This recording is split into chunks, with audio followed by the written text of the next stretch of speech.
Mesdames, Messieurs, bonjour. Bonjour à vous, bonjour à tous. Chers frères, chers amis, partout sur le continent africain, européen, au Moyen-Orient et en Amérique du Nord qui regardez cette vidéo. Bienvenue à ma présentation qui s'intitule Le franc CFA de l'Afrique centrale ou de la BEAC sera-t-il dévalué? Je vous prie de mettre un like sur la vidéo afin de permettre à YouTube de la recommander à un maximum de personnes. Mais également de vous abonner et inviter la plupart de vos amis à s'abonner sur notre chaîne. Je fais cette vidéo donc pour parler du franc CFA. Vous savez bien qu'il y a deux francs CFA.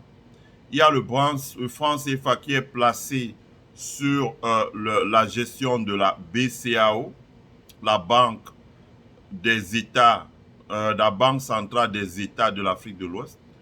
Et il y a le franc CFA qui est basé sur la tutelle de la BEAC, Banque des États de l'Afrique centrale. Voilà, c'est deux systèmes bancaires totalement différents, mais placés sous la tutelle d'un même pays qui est la France, mais dont la gestion dépend de deux banques centrales différentes. Les performances économiques des pays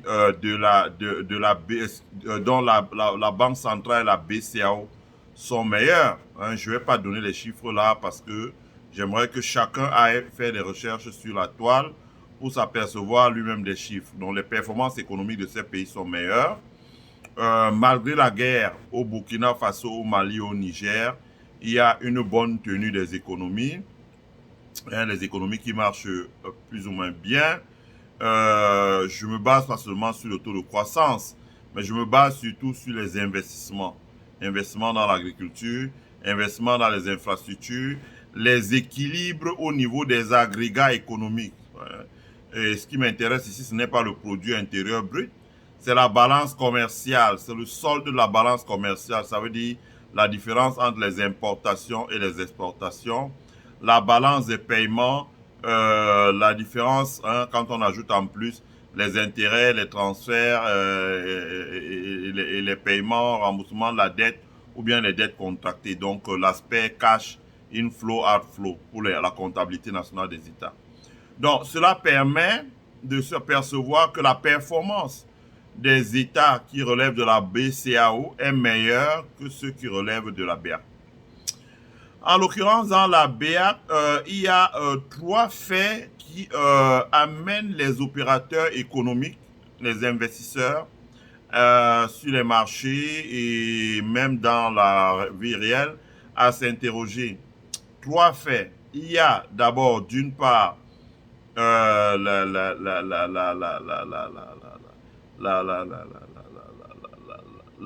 le fait que deux pays de la zone ne sont pas, je dirais même quatre faits, deux pays de la zone, à savoir le Gabon, à savoir la République du Congo et la RCA, n'ont pas pu payer leurs échéances sur les obligations qu'elles ont vendues à la bourse pour lever de l'argent, à la bourse régionale des valeurs mobilières de Douala. Je rappelle comment ça fonctionne. Vous êtes un État. Vous faites arranger un prêt d'argent à des ménages, à des institutionnels. Les ménages, ce sont des personnes physiques, seules ou en couple. Les institutionnels, ce sont les entreprises privées, des organismes d'État, etc., etc. Donc, vous faites arranger un prêt, ça veut dire que vous entrez en contact avec une banque. La banque fait faire ce qu'on appelle les due diligence. La banque rédige également le contrat où elle mentionne un certain nombre de faits, le montant que vous voulez lever, le taux, la durée, les clauses de sûreté, etc., etc. Donc, vous levez de l'argent. Et en la matière, les pays de la CEMAC, donc je rappelle ce qu'est la CEMAC, c'est une union économique et douanière qui regroupe le Tchad, la République centrafricaine, le Cameroun, le Gabon, le Congo, la Guinée équatoriale, et je crois, je ne sais pas s'il y a Sao Tomé et Principe, je crois. Il devrait y avoir Sao Tomé et Principe. Et à la matière, ils ont une bourse qui est la bourse régionale des valeurs, de la bourse régionale de la CEMAC qui est basée à Douala. Et la bourse régionale de la CEMAC basée à Douala, sur cette bourse, il y a une levée de fonds de la part de la République centrafricaine, la RCA. L'État de RCA a levé des fonds, donc elle a vendu des obligations. Et ces obligations ont été achetées par des banques, ont été achetées par des ménages, ont été achetées par des entreprises privées ou publiques de la sous-région Afrique centrale. Des compagnies d'assurance également. Donc, elle a vendu des obligations. L'État du Congo, Brazzaville, Brazza avec capitale Brazzaville, a également vendu des obligations. Mais on s'aperçoit que les deux États ne parviennent pas à payer. Je me fiche pas mal du communiqué officiel de leur ministère des Finances. La réalité, c'est qu'à échéance, ils n'ont pas pu rembourser le principal et les intérêts dus restants.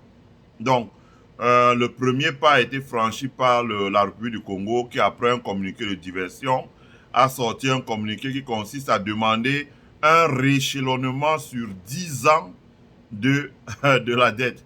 Ça m'amuse beaucoup parce que imaginez une compagnie d'assurance qui a pris les placements vie des agents économiques et a mis ces placements vie dans la dette du Congo et que le Congo demande un rééchelonnement à 10 ans. S'il n'y a pas un second marché, par exemple, un marché ou un processus de sécurisation qui permet de convertir en liquide cette dette-là, si les personnes à qui elle doit payer les primes d'assurance vie se pointent au guichet, jamais elle ne pourra payer. Donc, ça fait problème. Donc, on s'aperçoit que la République du Congo ne parvient pas à payer. La République centrafricaine ne parvient pas à payer. C'est les faits. Ceux qui ont acheté leurs obligations ne sont pas rentrés en possession de leurs intérêts plus le principal qui est dû. La République du Gabon ne parvient toujours pas à faire admettre à la côte une obligation pour une levée d'argent. Je crois qu'on a parlé de 100 milliards et plus. Ne parvient pas à lever. Et si la COSUMAF, la commission de contrôle des marchés financiers, si la COSUMAF n'a toujours pas donné son accord, c'est que lors des due diligence, il y a des informations que la COSUMAF a relevées qui lui permettent de douter de la capacité, de la liquidité, de la capacité de l'État du Gabon dans les échéances qui s'est fixées de pouvoir les rembourser. Donc, comme vous voyez, donc, sur les marchés financiers, vous avez là 3 États, donc le Gabon, la Guinée équatoriale, le Gabon, le Congo-Brazzaville et la République centrafricaine qui sont en difficulté quant à la levée des fonds sur les marchés financiers. Et cette difficulté-là, cela se répercute forcément sur les performances des marchés financiers. Autre chose, le Cameroun est en grosse difficulté et ça va se ressentir sur sa balance de paiement parce que les obligations, les eurobonds, je rappelle ici parce que j'ai entendu ça sur une chaîne de télévision YouTube d'un activiste, ce n'est pas vrai. Il a dit les eurobonds et les dollar bonds. Quand on dit eurobond, c'est en dollars. Voilà, eurobond, c'est parce que dans le système financier aux États-Unis, l'euro-dollar, c'est le dollar qui est en circulation hors des États-Unis. Et le US dollar, c'est le dollar qui est en circulation sur le marché domestique des États-Unis. Voilà. Donc, quand vous levez de l'argent en dollars aux États-Unis, par exemple à la place de Londres, comme ça a été le cas pour le Cameroun, les dollars qui sont en circulation à Londres ne sont pas des US dollars, ce sont des euro-dollars. C'est la dénomination qu'on donne à ces dollars-là. C'est des euro-dollars. C'est pour ça qu'on parle de eurobond. Ça ne veut pas dire des obligations en euros. Eurobond, ce sont des obligations en dollars. Donc, le Cameroun a levé sur la place de Londres en faisant arranger par une banque d'affaires qui s'appelle Rothschild et une banque de règlement qui s'appelle Citibank des euro-dollars. Il a fait plusieurs levées de fonds en euro-dollars. Et à ce jour, l'incertitude sur la succession au Cameroun, malgré le fait que l'État du Cameroun essaie d'utiliser des moyens pour atténuer la pression, L'incertitude donc a amené plusieurs investisseurs qui ont certainement plusieurs informations à vendre sur les marchés, à se débarrasser des obligations du Cameroun. La conséquence a été que le coût unitaire moyen pondéré, donc comme j'ai dit, quand on dit le coût c'est 5%, ce n'est pas vrai. Il y a plusieurs, mais on calcule le coût unitaire moyen pondéré. Il est passé de 5% à 12%. Et il n'a pas baissé à la clôture des marchés vendredi. À 12%, ça veut dire que le coût du crédit à l'heure actuelle est aux alentours de 15%.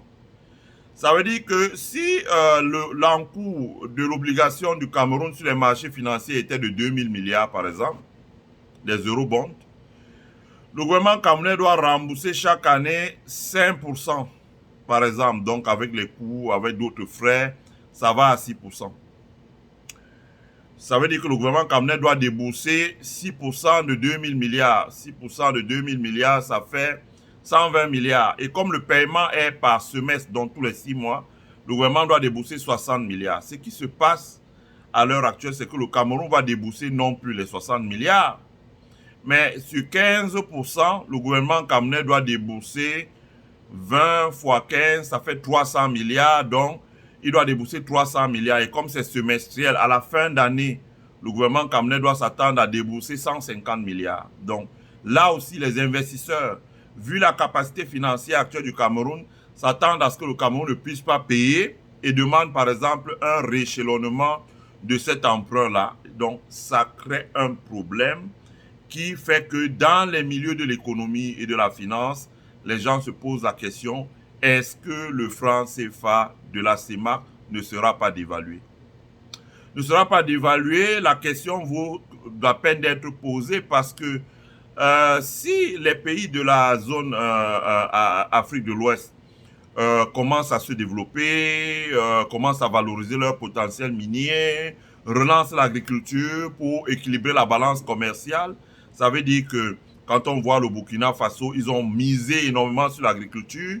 Le Niger a misé énormément sur l'agriculture. Ils ont interdit l'exportation de leurs céréales, fruits et légumes. Ça permet de bloquer les importations de denrées alimentaires. La conséquence, c'est que ça va équilibrer la balance commerciale. Ça veut dire le solde entre les importations et les exportations. Peut-on en dire autant de la CEMAC ou de l'Afrique centrale? J'en doute bien. J'en doute fort. Et la conséquence de ce doute, c'est que on s'aperçoit qu'il y a un déséquilibre. Consultez les métadatas de la Banque mondiale et les récentes notes du FMI. Il y a un déséquilibre à la fois de la balance de paiement, de la balance commerciale. Ça veut dire que le solde entre les importations et les exportations, on importe plus qu'on exporte. Et on est donc déficitaire. Et ensuite, du fait des difficultés de trésorerie que connaissent par exemple le Cameroun, le solde de la balance de paiement va s'en retrouver être déficitaire du fait de l'appréciation de sa dette sur les marchés extérieurs. Ajoutons-y les difficultés de trésorerie de la RCA et du Congo, d'abord sur les marchés financiers domestiques, donc locaux, qui font que sur les marchés financiers internationaux, ils ne pourront pas payer. Par exemple, le Congo-Brazzaville a demandé au niveau de la Chine encore aussi un rééchelonnement de sa dette. Donc vous voyez que ça fait déjà beaucoup. Et dans ces circonstances, la mesure corrective urgente que l'on prend, c'est la dévaluation. Ça veut dire que c'est la dévaluation.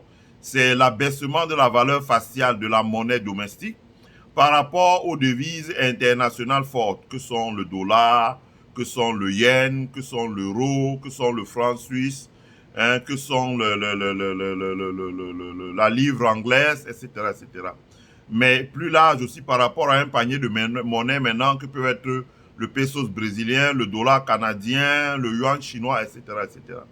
Donc, dans ces contextes-là, on s'aperçoit que les transactions sur l'extérieur, en l'occurrence, les importations, pour les freiner, il va falloir dévaluer.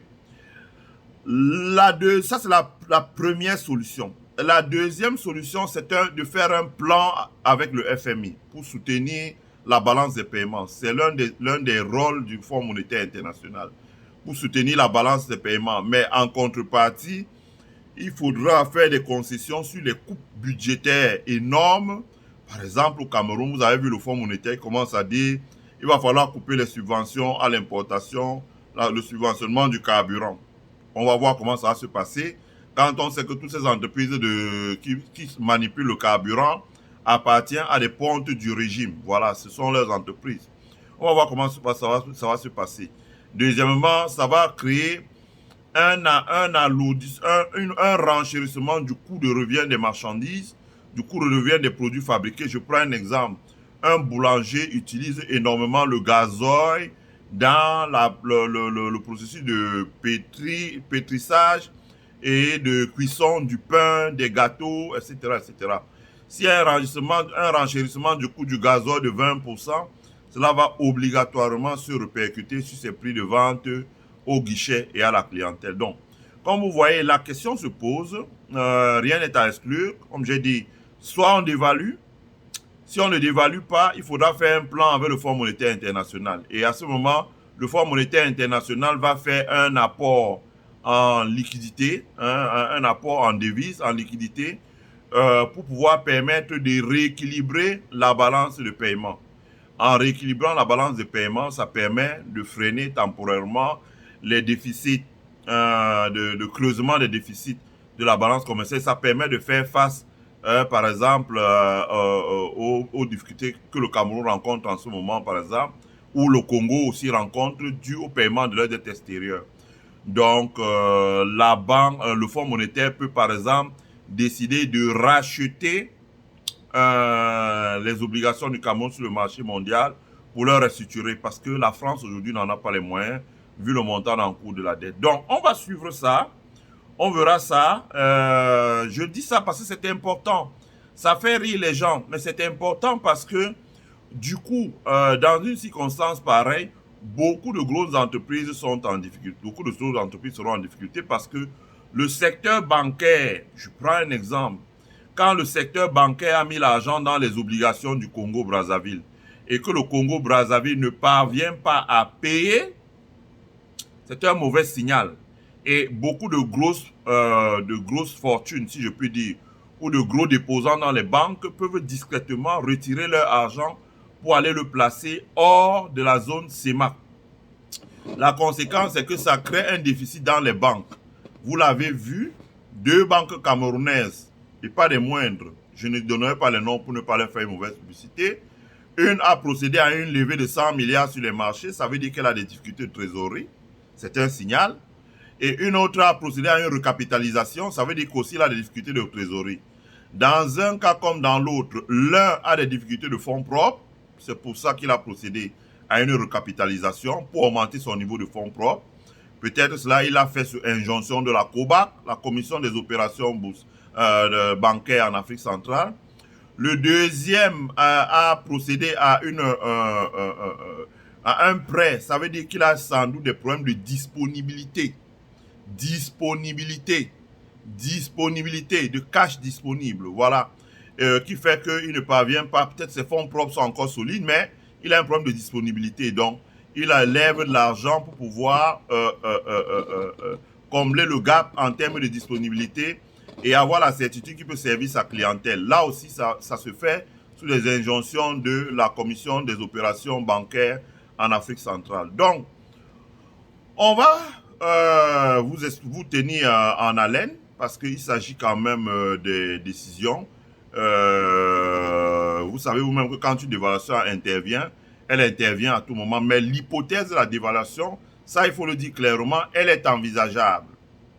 Maintenant, comme j'ai dit, si on a le backup du Fonds monétaire international, qui sera sans doute la solution que nos dirigeants vont utiliser pour ne pas permettre que les populations revivent le traumatisme des années 94, avec tout la casse qu'il y a eu derrière, on verra ce que dira le Fonds monétaire international. Mais dans tous les cas, nous vous tiendrons informés. Restez scotchés sur notre chaîne, partagez la vidéo sur vos pages, dans vos groupes, mettez un like pour que YouTube puisse la upgrade. Invitez vos amis à s'abonner sur notre chaîne.